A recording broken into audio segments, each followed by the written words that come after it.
Hello बेटा। पिछले video में बेटा हमने क्वेश्चन 30 तक एक्सप्लेन कर दिए थे। इस वीडियो में बेटा हम 30 से आगे के क्वेश्चन एक्सप्लेन करने जा रहे हैं। जैसे हमारा बेटा 30वां क्वेश्चन है, निम्नांकित चित्र में ए सेंटीमीटर भुजा वाले वर्ग के चारों कोनों पर चार आवेश रखे गए हैं। वर्ग के केंद्र ओ पर विद्युत क्षेत्र का परिमाण व दिशा ज्ञात कीजिए। तो बेटा विद्युत क्षेत्र वर्ग के केंद्र पर विद्युत क्षेत्र का परिमाण निकालना है। यहाँ पर ओ पर यहाँ -2 क्यू आवेश रखा है, यहाँ +q आवेश रखा है, यहाँ -q आवेश रखा है, यहाँ +2q आवेश रखा है। तो बेटा सबसे पहले यहाँ पे हम और इस वर्ग की प्रत्येक भुजा कितनी है, ये भुजा भी a है, ये भुजा भी a है, ये भी a है, ये भी a है। तो हमें बेटा पहले ये वाली भुजा निकालनी पड़ेगी, क्योंकि हमें यहाँ से यहाँ तक की दूरी, यहाँ से यहाँ तक की दूरी और यहाँ से यहाँ तक की दूरी और यहाँ से यहाँ तक की दूरी मालूम होना ज़रूरी है। अगर हम पूरा विकर्ण निकाल लें तो विकर्ण का आधा कर देंगे तो ये दूरियां निकल आएंगी। विकर्ण ये यहाँ से यहाँ तक, तो इस विकर्ण का आधा कर दें तो बेटा ये दूरी निकल आएगी। तो यहाँ से हमें बेटा ये करना है, ठीक है बेटा। तो देखो, तो वर्ग का विकर्ण होता है, वर्ग का विकर्ण क्या था, एक तो AC है और एक वर्ग का विकर्ण क्या है, BD।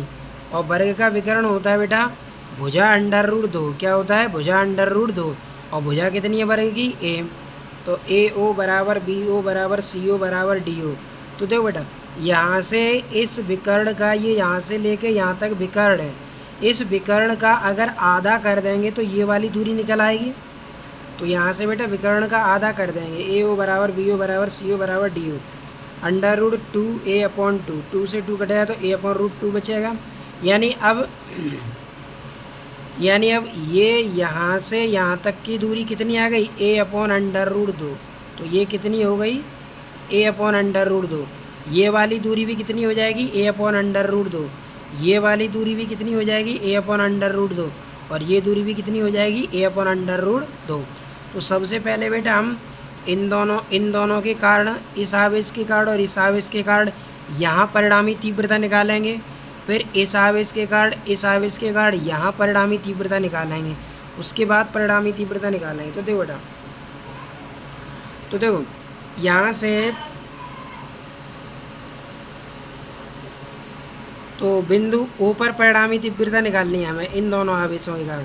तो बेटा जहाँ भी परिणामी तीव्रता निकालनी होती है वहाँ पर +1 आवेश मान लेते हैं। क्या मान लेते हैं, +1 आवेश मान लेते हैं।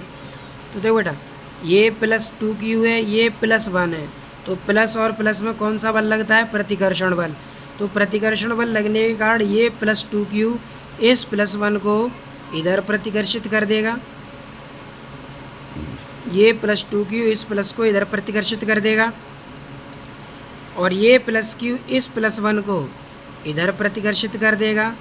कहने का मतलब है इस आवेश के कारण बल की डायरेक्शन ये हो गई, इस आवेश के कारण डायरेक्शन ये हो गई। तो यहाँ पर टोटल कितने अंश का कोण बन गया, 180 अंश का कोण। और 180 अंश के कोण पर परिणामी तीव्रता कैसे निकालते हैं, E1 - E2। समांतर चतुर्भुज की विधि में होता है उस तरीके से E1 - E2, ठीक है।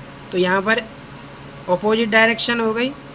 तो देखो बेटा यहाँ पर निकालेंगे बिंदु A व C के कारण बिंदु O पर परिणामी तीव्रता E बराबर E1 - E2 1/4πε0 2q/r² -1/4πε0 q/r²। A R कितना निकाला था हमने बेटा सभी का, a/√2 ही तो आया था सबके लिए। तो यहाँ लिख देंगे 2q/a/√2 का स्क्वायर -1/4πε2 का स्क्वायर। तो ये हो जाएगा बेटा a² और √2 का वर्ग करेंगे तो केवल 2 बचेगा। 2 को ऊपर पक्षांतर कर देंगे तो 2 ऊपर आ जाएगा, ठीक है बेटा, 2 ही ऊपर आ गया 1/4πε0। ऐसे ही यहाँ पर ये 2 पक्षांतर कर देंगे ऊपर पहुँच जाएगा, क्योंकि वर्ग करेंगे तो a का तो a² हो जाएगा, लेकिन वर्ग से इसका अंडर हट जाएगा। अब देखो बेटा यहाँ पर 1/4πε0 2 × 2q और ये केवल 2q, तो इसमें से इसे घटा देंगे तो केवल 2q/a² बचेगा। अब इसी प्रकार बेटा हम यहाँ पर इसमें देखेंगे, ये -q, ये -q, ये +1।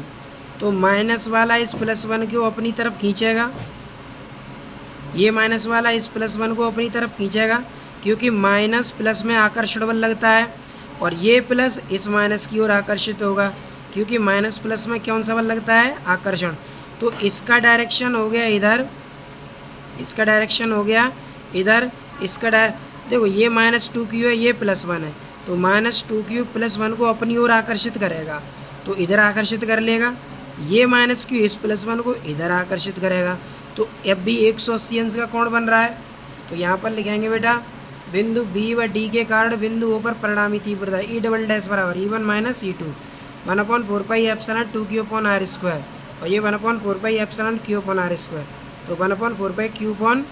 आर का मान तो बेटा a/√2 ही था। देखो 1/4πε2q/r² में से ये घटा दिया है, तो q/r² ही तो बचेगा। इसको स्क्वायर करेंगे तो a² रूट हट जाएगा, तो 2 बचेगा, 2 ऊपर पक्षांतर हो जाएगा, 1/4πε2q/a²। अब देखो बेटा यहाँ पर इन दोनों के बीच में ये वाला टोटल एंगल कितने का है, 90 अंश का।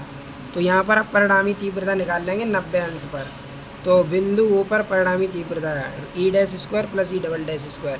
ई डैश का मान था 1/4πε2q/a² का होल स्क्वायर, ये था 1/4πε2q²/a² का। दोनों समान समान है तो जोड़ के 2 1/4π2q²/a² हो जाएगा, वर्ग से अंडर रूट हट जाएगा, तो √2 1/4πε2q/a²। ये तो वर्ग से बाहर आ गया, अंडर रूट से बाहर आ गया, तो ये आ गया बेटा। ठीक है, दिशा हो जाएगी DA के समांतर। ठीक है बेटा, अगला है बेटा क्वेश्चन नंबर 31। क्वेश्चन नंबर 31 में क्या कहा है कि दो समान आवेश Q तथा Q को जोड़ने वाली रेखा के मध्य बिंदु पर आवेश Q रख दिया जाता है। Q का मान ज्ञात कीजिए यदि तीनों आवेश का निकाय संतुलन में हो। ठीक है, तो Q और Q को जोड़ने वाली रेखा के मध्य बिंदु पर आवेश रखा है। तो देखो बेटा ये स्मॉल q, ये स्मॉल q, इसके मध्य बिंदु पर रख दिया ये Q आवेश। इनके बीच की टोटल दूरी मान ली है r। तो यहाँ से यहाँ तक दूरी कितनी है, स्मॉल r। यहाँ से यहाँ तक दूरी कितनी है, स्मॉल r। ठीक है बेटा, अब बिंदु A के कारण बिंदु B पर बल, तो A के कारण B पर बल निकालेंगे। F1 1/4πε0 q × q/2r²। इसके कारण इस पर बल, यहाँ भी आवेश Q है, यहाँ भी आवेश Q है। अब F1 बराबर q², Q का Q में गुणा करें q² हो जाएगा, ये हो जाएगा 4r²। अब बिंदु C के कारण बिंदु B पर बल, अब C के कारण B पर बल निकालेंगे। यहाँ Q1 Q है और यहाँ Q2 भी क्या है, Q। दूरी कितनी है, r। तो बिंदु C के कारण बिंदु B पर परिणामी बल F2 1/4π/q × q/r²। अध्यारोपण के सिद्धांत से संतुलन की स्थिति में, अध्यारोपण के सिद्धांत से संतुलन की स्थिति में परिणामी बल 0 होगा। तो F2 के इधर तो F1 का मान 1/4πε0 ये वाला q²/4r² और F2 का मान ये वाला रख देंगे। तो 1/4π/q × q, इसे इधर पक्षांतर कर देंगे, ये कट जाएगा सब कुछ। यहाँ q बचेगा, यहाँ -q/4 बचेगा। ठीक है बेटा, ये आंसर हो जाएगा। आगे के क्वेश्चन अगले वीडियो में एक्सप्लेन करेंगे। Thanks for watching.